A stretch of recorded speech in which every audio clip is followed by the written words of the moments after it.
Hello students, let's take a start with a new chapter from Flamingo, that is the rat trap. The rat trap has various meanings. Before we start the chapter, let's have a look of the difficult phrases in the sentence. Okay, that you have in the first page of your book. So, keep body and soul together, the first phrase. The meaning is survive especially in difficult circumstances. Second one, hunger gleamed in his eyes. Peddler's hunger was visible in his eyes by anyone who ever saw him. Third, plods along the road, meaning is walks slowly with heavy steps. Fourth, unwanted joy, unusual enjoyment. In this, who enjoys what? That you will be seeing in the chapter. Next one, impenetrable prison, unbreakable prison, and nodded a haughty consent. Nodded a haughty consent means arrogantly agreed. Children, you can note down the meanings now. Next phrase, children. Eased his way. It means came in slowly and carefully. Fallen into a line of thought. It means deep thinking or deep thought. The last one is things have gone downhill. Matters worsened or conditions have been worsened. So these are the important phrases and difficult phrases that are used in the chapter, and as we move ahead with the main story, we will be knowing which phrase is used in which meaning there. Children, you can note down the meanings now. Let's have a look of the main characters of the story. The main characters are the peddler, Edla Wilmanson, Iron Master, and the crofter. Now it's the time to see the characteristics of all these four. The peddler. He is the protagonist and central character of the story. He is an unnamed man who lives as a tramp wandering the countryside and selling rat traps. As he does not make enough money from this to survive, the rat trap peddler also engages in petty thievery and begging. Edla Wilmanson. Edla is the daughter of the Iron Master. She is described as not at all pretty but modest and quite shy. She is exceptionally kind. She convinces the peddler to come to her house and then convinces her father to let the peddler stay for Christmas Eve.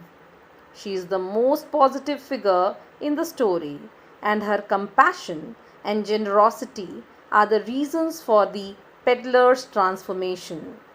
Iron Master. Iron Master is Edla Wilmanson's father and the man who owns Ramsjo Iron Works. He is a very prominent iron master. He steps by at his forge every day and night to watch the work and inspects the quality of his products.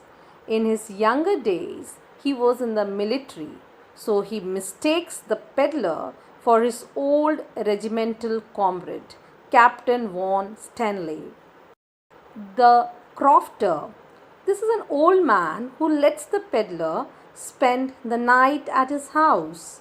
As the old man is lonely, he is glad to have a company and provides the peddler with food, tobacco, and conversation.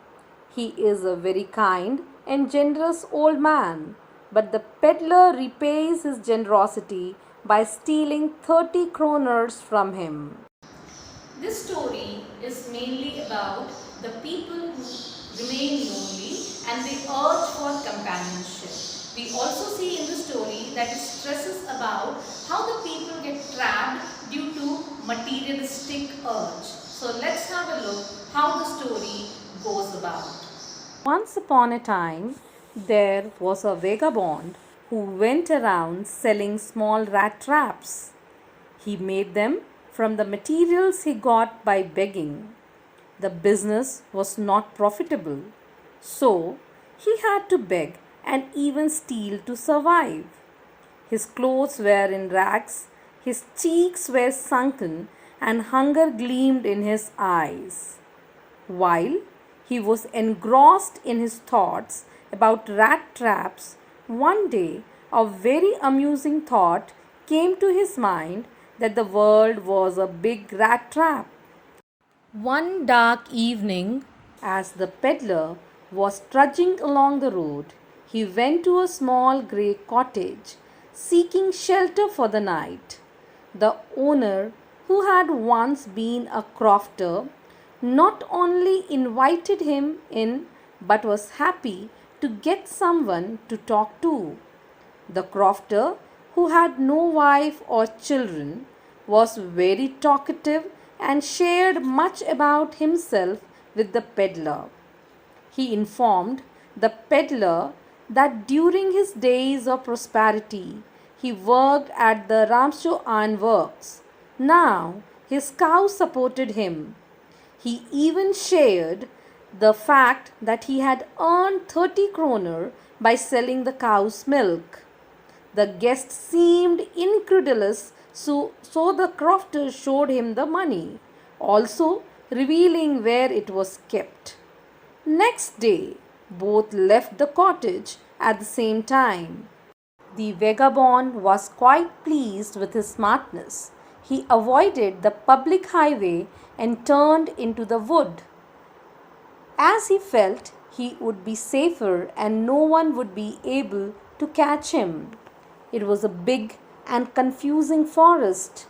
He tried to walk in a definite direction, but the paths twisted back and forth so strangely that he was confused.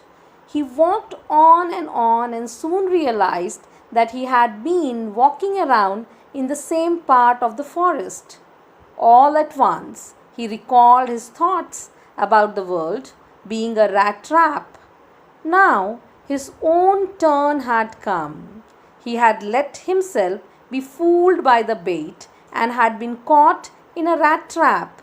The entire forest, with its trees, trunks, and branches, seemed to him like a prison that offered no escape.